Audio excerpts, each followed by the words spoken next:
Happy holidays, everyone. Merry Christmas, Happy Hanukkah, and whatever else you do. If you worship Cthulhu, happy whatever that holiday is. We had last week off because of Thanksgiving, and now we're Yep. back to talk about something really anti-holiday. Um, Yeah. Again, this is another one of our rare couple killers. Yep. Absolutely. Um, so, do we have any history? Oh, I was just. Damn it. The computer's freezing up. I had it sitting there. It's a couple of news items about the turkey from last week that apparently got a guy out of a speeding ticket. Kind of interesting. A bird turkey? A bird turkey came up while they were doing the traffic stop and started raising a little bit of hell, and they went after him instead. Um, that one's over at our page, like the rest of these. Um, The turkey distracted the cops? yes, That's he did. hilarious. Let's see. Florida man gets arrested after punching an older man who told him to stop masturbating outside our supermarket. Yeah, This is take in that shit Miami. inside. uh, Florida. Come on, you guys. yeah, it just keeps getting weirder and weirder. We had the London Bridge attacks, which evidently they caught Yes. that sack of shit. And I Good. don't know if people caught this, but there was another separate attack that same day in The Hague, Netherlands. Right. The guy with the knife. Think they caught The him media was too. trying to say we don't think they're connected, but I don't know. Seems a little coincidental. Yeah, yeah, I think that would be one that we might want to wait for more info on. Agreed. Um, See, ProPublica had a rather interesting story about a hospital who kept a guy on life support just so they could meet the numbers for their heart transplant. Um, What? they kept him on life support much longer than they should have just to meet the numbers of the survival numbers. I guess they grade Oh, it the based upon mortality. a year. Yeah. Yeah. They kept this guy alive way past that.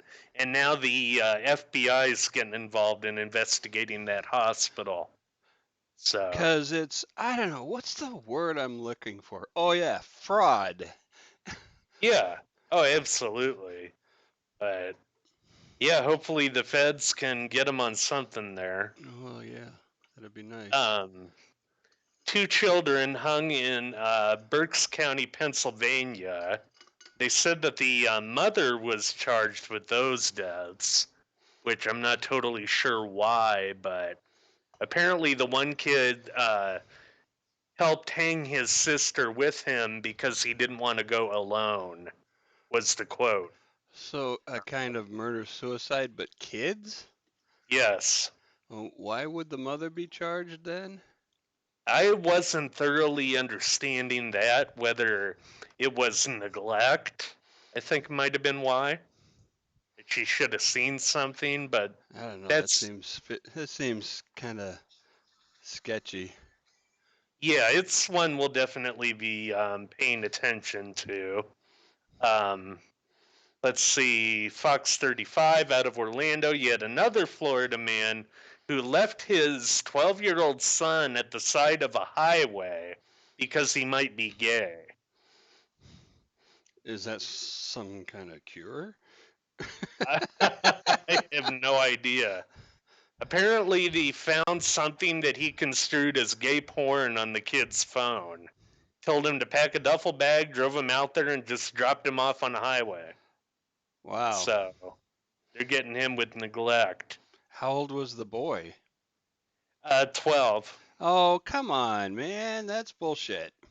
Yeah. Oh, it's complete bullshit. Um, just looking through the rest of these. Had an absolutely horrid case of child abuse out of Oklahoma.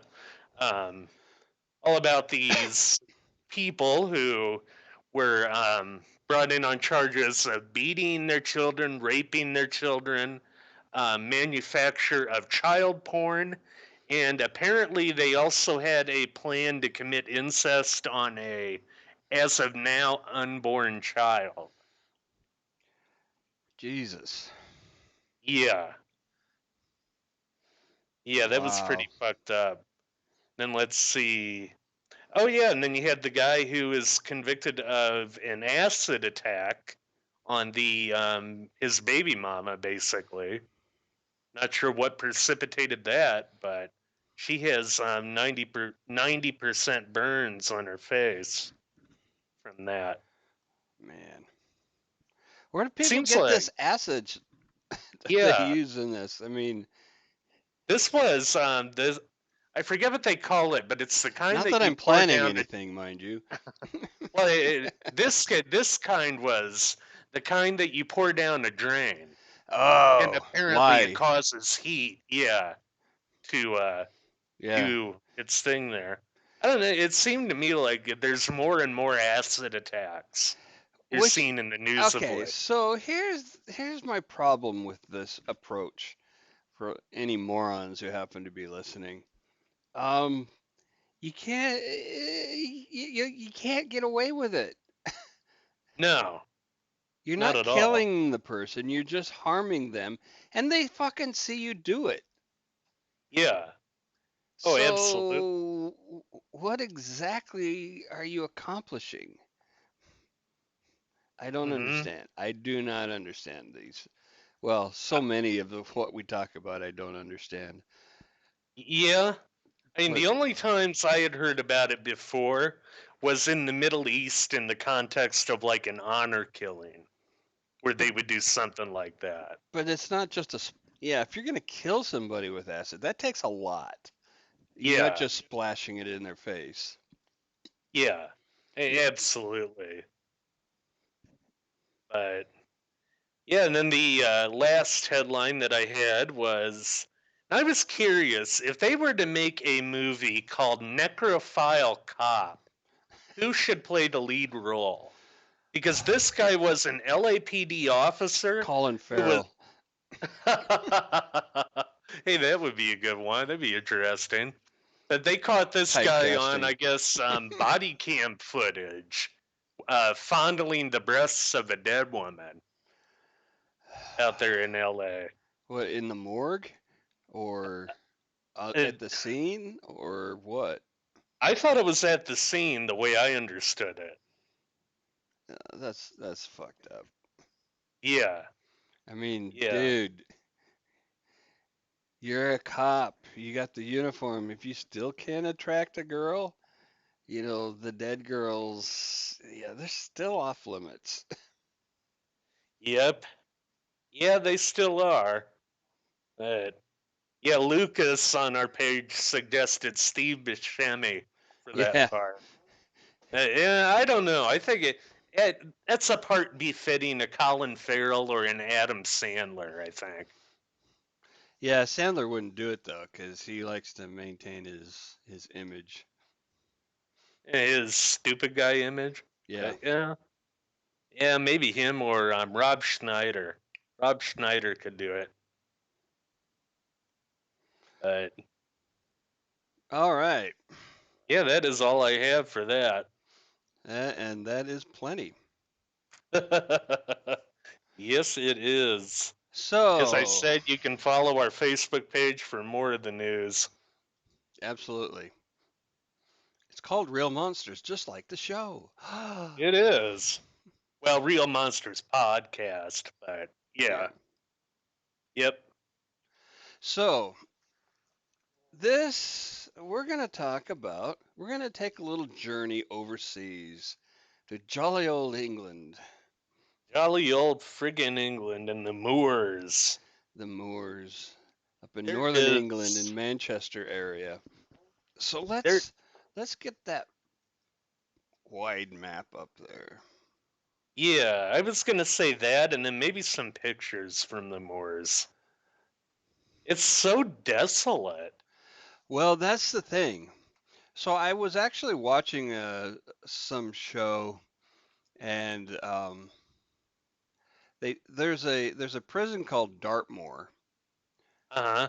and it's surrounded by the moors, Oh. and they've had very few escapes.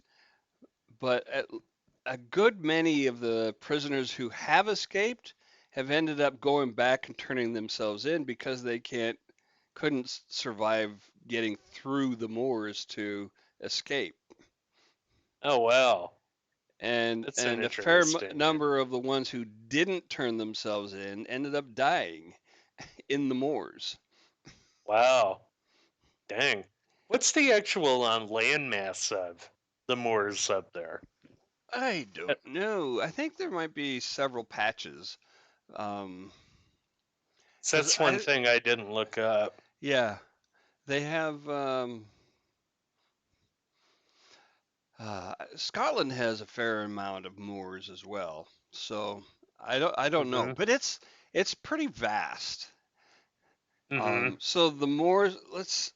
Let me see if let me pull up one of our images by its excuse me by itself. It's so people can get an idea of the Uh, landscape right. too.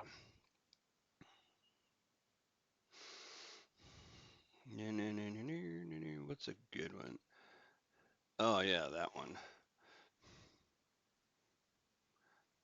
And I liked what they said on a couple of the documentaries I was watching on this. This whole landscape of the moors kind of reflected the soul of especially Ian Brady, I think, if he can be even said to have a soul.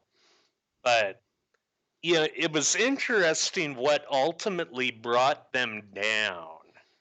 Um, Starting off kind of weird, but October 7, 1965, 17-year-old David Smith calls 999, the Brits' version of 911, Yeah. after witnessing his brother in law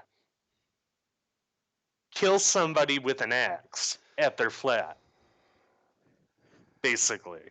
I'm not sure how he initially got away to call from a payphone, but he did.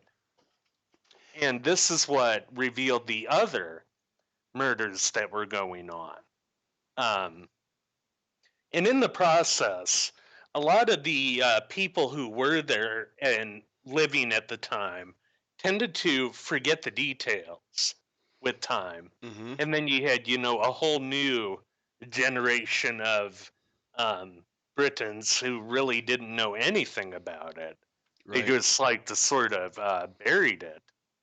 But yeah, they went back to the investigators, the original investigators, went back to the flat, and they find this other teenage guy, David Evans, who had been bludgeoned several times by an axe, and then Brady had wrapped him up in plastic in the apartment with the plan, I guess, to take them out to one of the moors and bury them Right. the same way he did the other victims. I mean, you can see from the picture what it's like.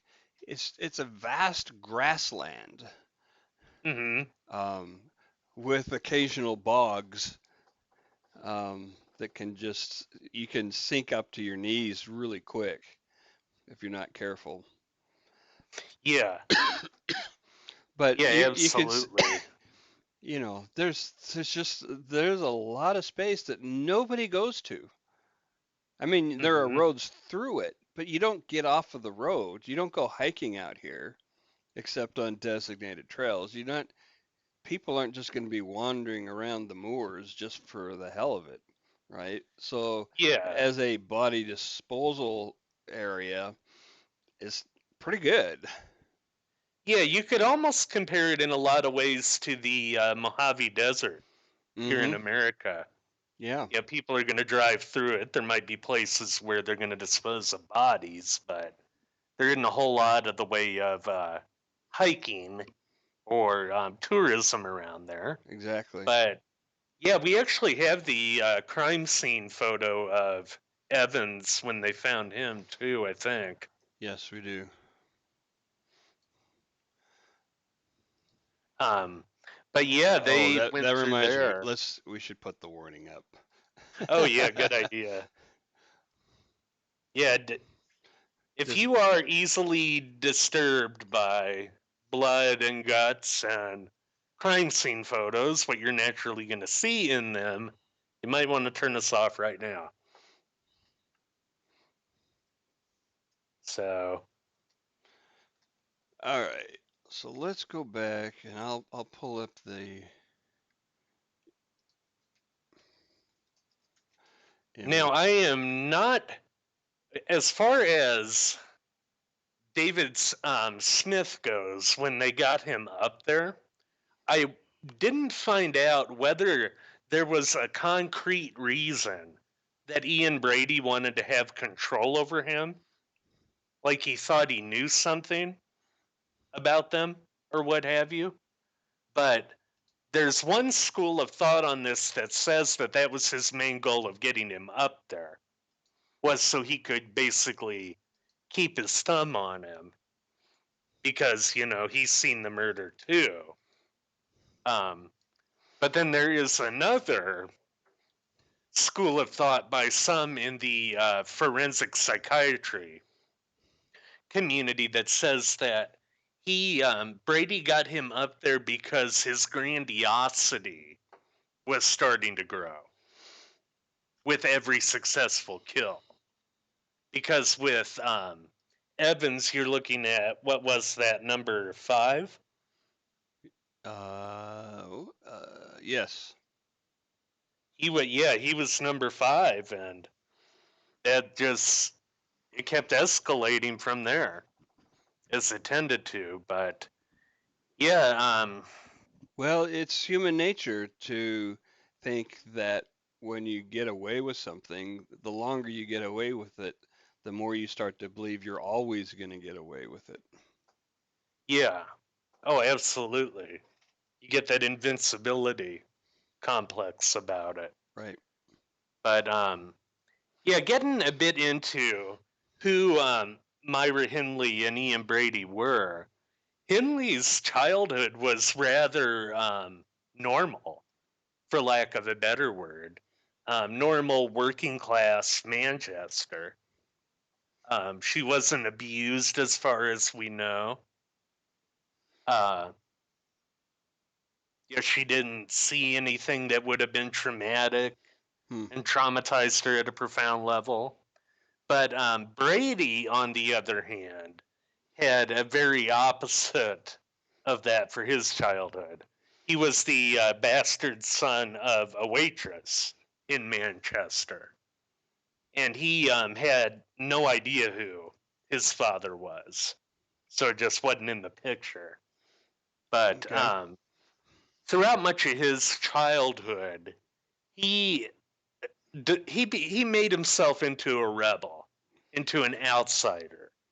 And at this time, you had all these rock and roll teenagers Right. in that part of Manchester. The Beatles and the Rolling Stones were getting big.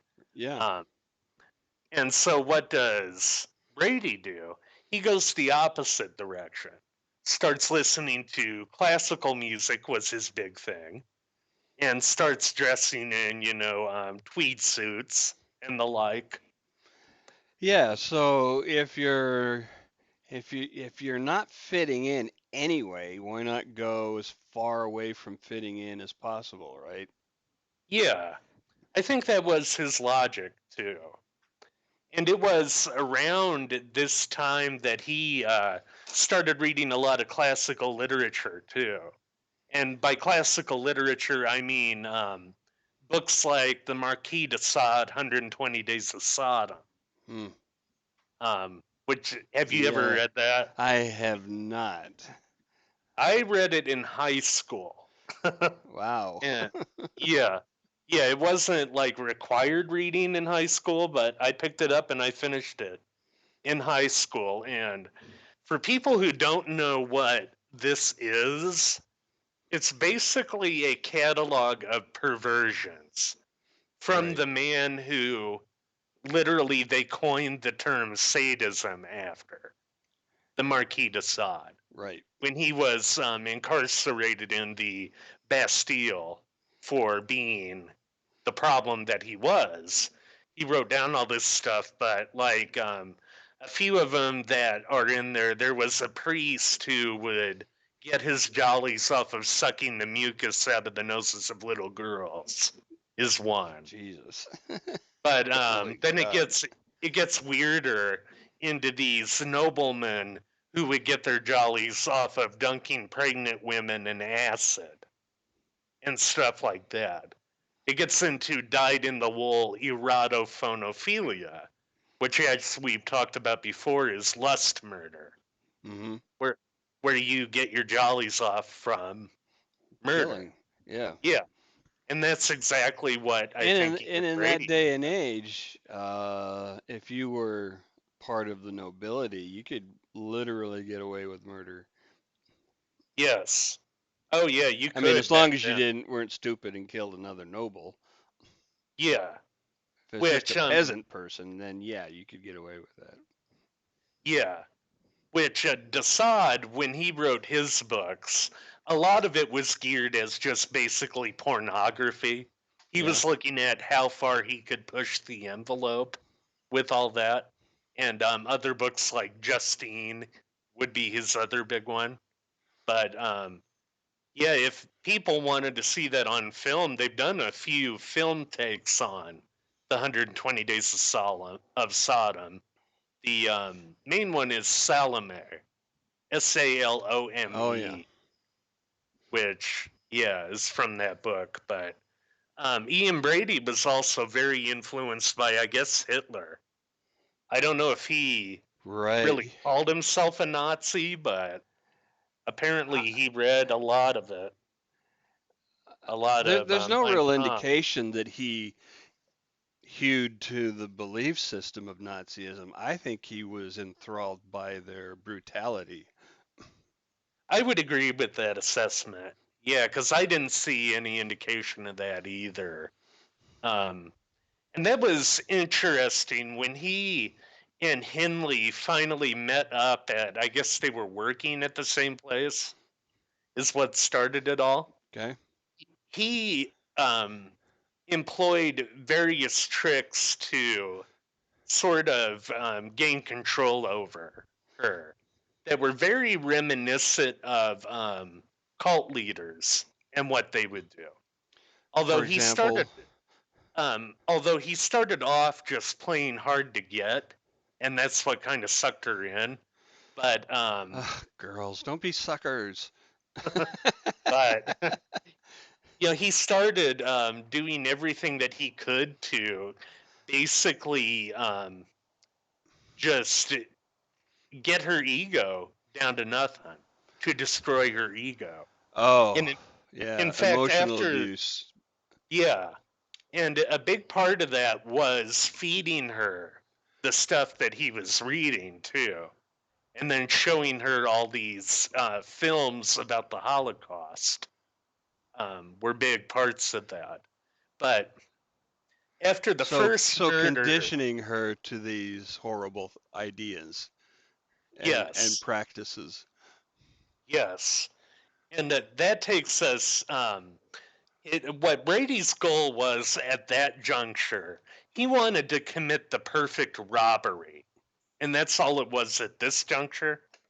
But this ultimately escalated to him wanting to commit the perfect murder. And so what happens was they abduct. I was just looking for her age. Oh, she was a teenager. Yeah, I thought 14 for Pauline Reed. Right.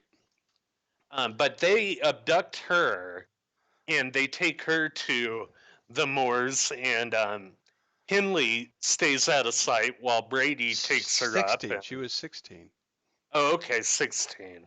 But Brady, he takes her up to the moors while um, Hindley stays out of sight, and he apparently has his way with her and slits her throat. So what's interesting is that Pauline was a classmate of Myra's sister, and so that made it easier to um, Abduct her to to get abduct her her into the because car. she was familiar, right? Yeah. And they made her. The ruse was that Myra had lost some expensive gloves out on the moors. Like, Mm-hmm. really? And Yeah. if she helped find them, then she would give us some records to Pauline. Yes, and meanwhile, Brady was following them on a motorcycle the Right. whole way. But so they get there, and that happens. And there was an interesting quote that Hindley gave her prison psychologist when she finally started talking in the 1980s. She said it was after that first murder that I knew God did not exist. That she was, in essence, totally sucked into Ian Brady's um, way of thinking for her. We've heard this before, and I'm sorry I don't remember who it was, but there was another serial killer who we've talked about on the show who said, if there was a God, he would stop me. But Albert Fish, I think, said that. Maybe that was it. Mm-hmm. Also a pedophile. Yes. Yes. Yeah, and also a bisexual pedophile like Ian Brady, apparently. Right. But yeah, and it went on from there, and the next one, I believe, was John Kilbride, wasn't it? Or am I Yes. skipping No, one? that's right. Okay. 12-year-old Yeah, boy. 12-year-old. He was out for a day at the cinema. And apparently, after that, instead of going home, he went down to the local market where they would pay him for like collecting boxes for Okay. people. Okay. So he decided, he's going to do what 12-year-old boys do, try to get a little bit of pocket money. Right. And that was where Brady and Hindley picked him up and took him to another part of the moors. In this documentary about the Moore murders, his mother said that she had warned him because they knew that Pauline had gone missing. Mm-hmm. And so she had warned her son, John, about, to be very careful. And then she says, I didn't warn him about women because I didn't Mm-hmm. know there were bad women. Exactly. I don't think anybody would have thought that. Right. It looks so much more innocuous when you have a couple and not just a guy Exactly doing right. that. And And that's, that's the yeah, that's that's the other exactly thing. how it worked for the other English couple that we talked about, um, the Wests, Hmm. Fred and Rose. Yep, them too. um and that's the other thing too. Even talking about how he manipulated Hindley, you still have the simple fact that I think she might have been able to stop him after that first murder. Right. Yeah, there's a lot of indication that, you know, th- she encouraged, she never participated in the sexual assaults or murders, but she absolutely encouraged him in to pursue the things that made him happy. That kind of language, she used that kind of language. Yes, and she absolutely was an accessory too. I mean, there's no way that she could have not known what he was going to do Well, she with saw the these bodies. kids. I mean, Yeah. especially after the first one, and they absolutely would have discussed what was going to happen Oh, yeah. even Yeah, the and first time. not to mention, I'm sure that he probably enlisted her help with burying them out on the moors. She Um, says no, but yeah, like like one I think it was the time with the first one with the motorcycle that she actually left the scene for a while hmm and then came back late like a half an hour later. Yeah, yeah, I think you're right with that one. With the others, though, But then I'm not so she went out sure. and saw the body of hmm Pauline. And so she absolutely knew what was going on. Um, and to order or to answer Patty's question, this guy is sexual assault, then brutally murdering. Did he sexually assault after death? There's no indications of that I saw. None of necrophilia. No,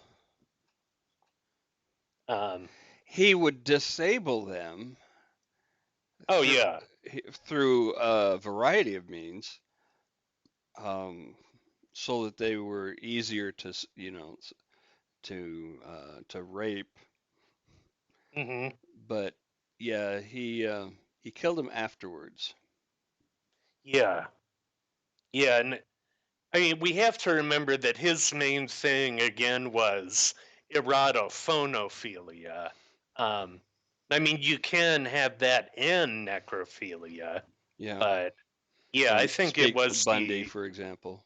yeah Bundy would be a great example there, but yeah, I don't think that Ian Brady had it. But yeah, I mean, you had John Kilbride, and let's see. No, I don't think it was then when they started searching more on the moors. I was just looking for the next one. Keith Bennett. Oh, yeah, that's right. My notes are a bit out of order. Keith Bennett. That was one where or no, wait a minute. That wasn't until the last one where they took him to the house, was it? Right. Yeah. Yeah, Keith Bennett was another one. They abduct again and take him out to the moor. Again, Um, the the the lure on this one, the ruse was that help them loading some boxes. mhm.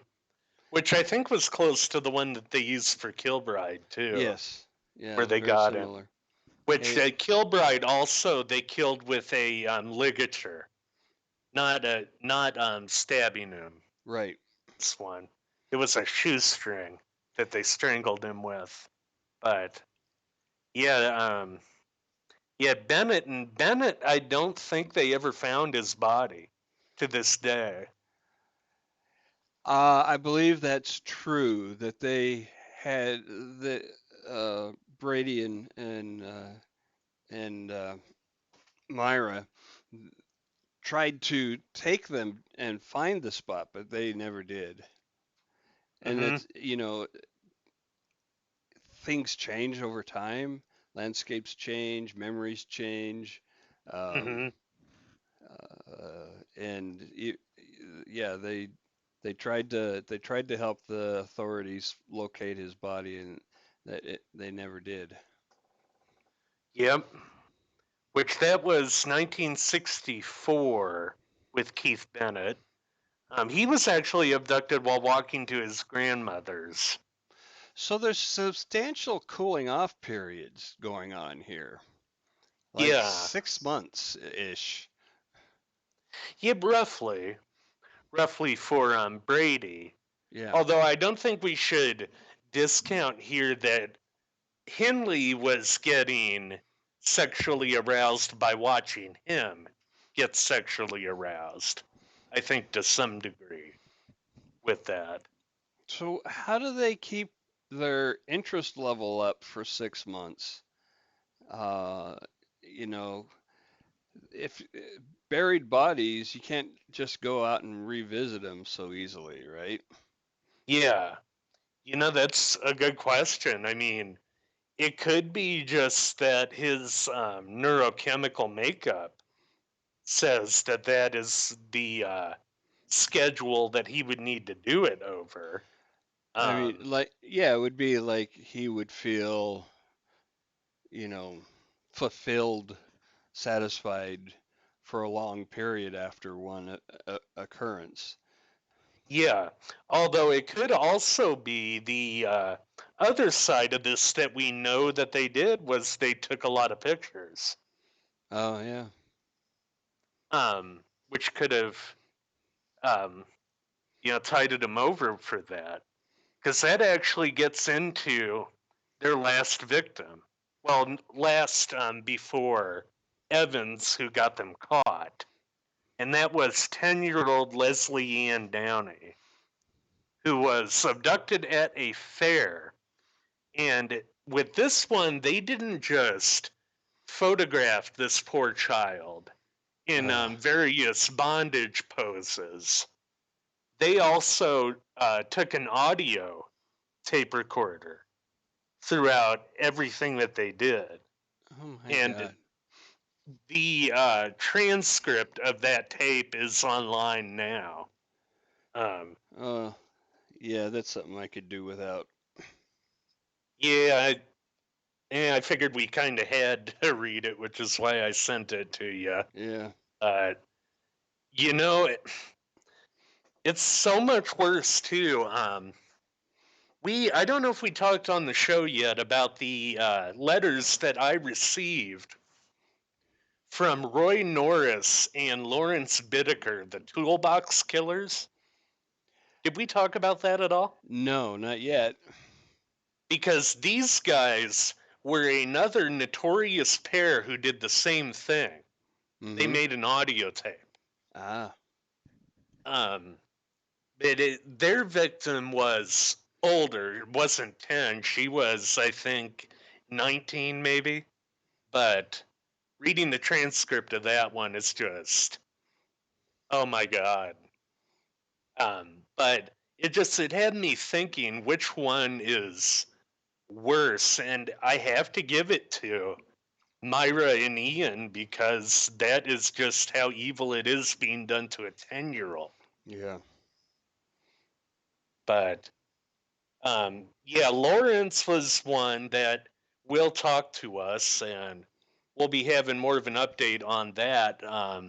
John Douglas, in fact, who we've talked a lot about on this show of the FBI, Mm-hmm. of the BSU, he called Lawrence Bittaker the most loathsome human being he's ever met. Wow. That's And saying a he, lot because he's yeah, met them all. yes, yes. I mean, you're talking about a guy who has interviewed Charles Manson, among so many others, but he also called him probably the best example of pure psychopathy because Bittaker was a guy who also didn't have a bad childhood. But Right. yeah, Bittaker said he'll talk to us as long as I send him enough stamps. So we're going to do that. Enough stamps for what? Return postage? Yep. Or do I they didn't trade them? Yeah, I didn't think I could send them there at all, but he corrected me in the letter. He's like, "Yeah, it's no problem." Okay. So, yeah, that's what I was like. He Yeah. seemed kind of like a guy who would not bullshit you, even though you know he's a psychopath. Um, Norris it seemed By the like a way, guy not who all would yank not all you around. psychopaths are liars. Yeah, That's a I, separate thing. yeah. I mean, some of them want the record to be clear Yeah. about what they've done, but yeah, Norris, on the other hand, was a guy who struck me as one who would just yank us around if we pursued it. So, yeah, to hell with him. We'll talk to Bittaker. Um, but yeah, going down that digression, these two just reminded me of that because it's really not something you see that often either. Mm-hmm. The creation of a snuff audio tape or a snuff videotape. Right. It kind of Most makes you wonder why. why they don't why people don't make more of those? Why these killers don't do more of it. So just two reasons spring to mind. One is it's evidence, Yeah, that's true.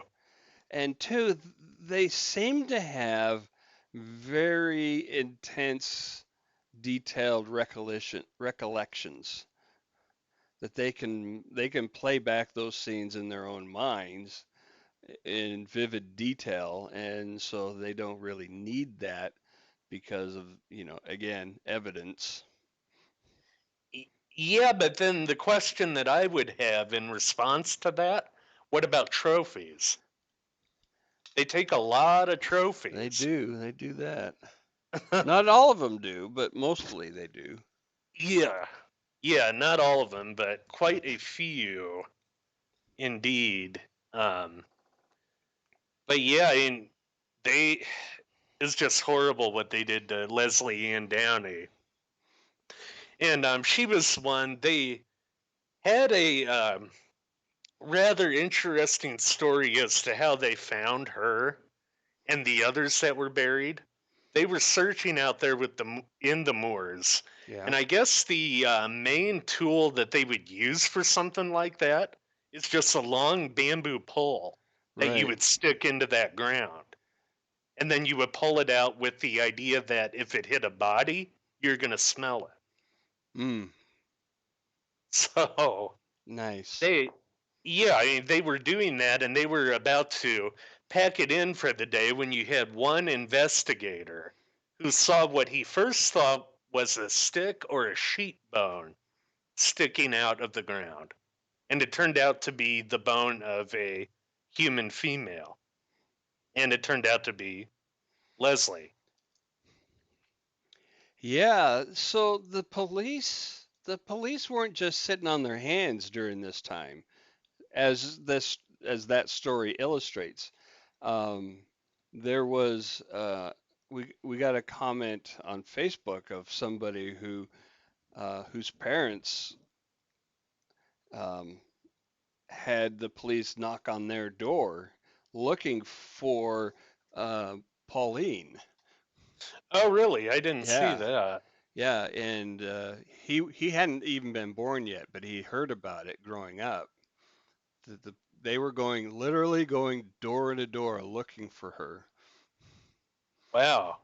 And so this is not a case. This is not at all a case where the police were waving it off as runaways or anything like that.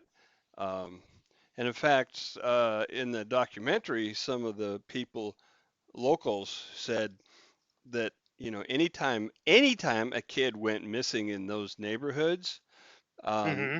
everybody just went out and started looking. The whole neighborhood went out Mm-hmm. And searched. and Yeah. searched. Anytime a kid came home late, was, whatever the reason, they all figured, the kid's just goofing off somewhere most of the time. But to be sure. But to be sure, Yeah. the hue and cry went out. Hey, Johnny's missing, and everybody go, well, let's go find him. So Wow. it was, not the kind of community where somebody could disappear without being noticed. Mm-hmm. And so um, I think that plays a large role in how quickly these two were apprehended, because it was not taken lightly. It was not dismissed by the police. Um, it was Mm-hmm. noticed from the start. Yeah, absolutely. Although it took them screwing up basically It usually to break does. it wide open. I mean, Yeah. it usually does. Yeah. But Oh, absolutely. the fact that the police weren't just waiting for something to happen. They were out putting in a lot of effort. Mm-hmm. So kudos to them. Absolutely. Definitely. But yeah, they got him through the court system after discovering that with Evans and it all unraveling after. They both got life. And Myra, I think, got life plus 7 years for uh, some add-on charge with that. But um, Brady, he didn't really want to speak, and she didn't either up until the 1980s. And that's when she kind of started giving her version of events. Hmm. And Interesting. then Netflix actually has an interesting special about this that Ian Brady did Oh, really? shortly before he died in 2017. He gave a briefcase to his lawyers with instructions never to open it. So now everybody's in a tizzy about what might be in that. So, if nobody was supposed to open it, why give it to the lawyer? I think just as a ploy to keep it going even after he's dead. I mean, it would make sense. I mean, in my mind, it would make sense. Do not open this while I'm alive. And my understanding was the instructions were don't open it ever. Well, then, I could be wrong, but I'm pretty sure that's what it was. and Because he's personally, if dead he's now, dead, too. I fucking would open it. Well, I was thinking that too, but then I was also, if you're a lawyer and you're in that position and you open it, it might kind of screw you with your other clients if they see that you're willing to, Well, I mean, violate that. does the attorney-client privilege hold after death? Good That, question. I don't And know. I honestly don't know. I don't know. It kind of feels like it shouldn't, maybe, but maybe it I'm going to Google does. it I while don't we're know. here. It's a good question. I'm going to Google it. But yeah, there's still, people are like, well, does it hold clues to his motives? Well, no, probably not, in my opinion. You want the best clues for that, just look at the crime scenes Yeah. themselves, I think. There's another interesting aspect to this, and it might also be tie into why, the fact that they got caught so early. But so many of these cases, there are other murders attributed to the killers that they think they did it, and or even pretty sure that they did it, but they can't prove that they did it. But I don't see any speculation about other cases associated with these two. Yeah, I didn't see much of that either. And yes, attorney client privilege survives client's death. Wow, shit. Let's see. This is You the know what? SDCBA. For all anybody knows, it could be full of fucking toilet paper, and he was just fucking with people. I think that's probably close to likely knowing Ian Brady. The feel that I got for him and doing research kind of says that it was that. Um, let's see. This is the San Diego County Bar Association. Pursuant to Business and Profession Code section, an attorney must maintain inviolate a client's confidences. The only exception in that statute is that an attorney may, but is not required to, reveal confidential information to the extent that the attorney reasonably believes the disclosure is necessary to prevent a criminal act Right, that the attorney reasonably believes is likely to result in death of or substantial bodily harm to an individual. right. So, for all you budding psychopaths out there, you can tell your lawyer the things that you actually did, but don't tell them what you're planning to do. Yeah. Yeah. About the only one that, well, not even a priest, even the seal of a Catholic confessional works that way. Right. Uh, yeah, they're interesting. One of the more interesting cases in British criminology. Yeah. It really is. Very such a well. For one, there was no real um, and maybe it's again because I don't know. It was like 2-year time span. Um, Hmm. they it didn't escalate. I mean, it didn't they didn't devolve time wise. It didn't start off at 6 months and go to 4 months and 3 months and crap like that. I mean, we've seen cases.